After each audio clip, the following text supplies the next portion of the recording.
what really sort of attracted me to the, outpatient and the private practice plastics office was, it felt really personal to me, especially particularly at Dr. Rothhaus's practice. It's sort of run almost like a family medicine office, not just a surgery office. And I really gravitated towards that because, I really look forward to seeing the same patients over and over again. I get to see the same one, and honestly, they get to see us instead of just a whole group of people. They're always seeing the same provider over and over again, and I think that's sort of a unique quality that we have here in the office. When I first went into practice and I started seeing consults for facelifts and eyelid surgery and other surgery where patients have had that procedure previously and they were looking for revision, one of the first questions you ask, well, who did your facelift, or who did your eyes, who did your nose? And they would say, I don't remember. I wanted my patients to know who I was.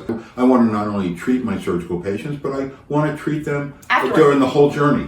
I have patients coming back to me for years and years and years because they understand we have a relationship, they know we care about them, and we're going to give them sort of the latest and the most appropriate for what they want. Yeah, and I think that there's sort of been a trend in the opposite direction where, places are sort of being run now as if they're urgent care centers, and that definitely goes against everything that we're doing. But it's funny, a few patients recently have told me that's why they really like coming here as opposed to another office, because it is much more personal and we do offer, a huge array of procedures.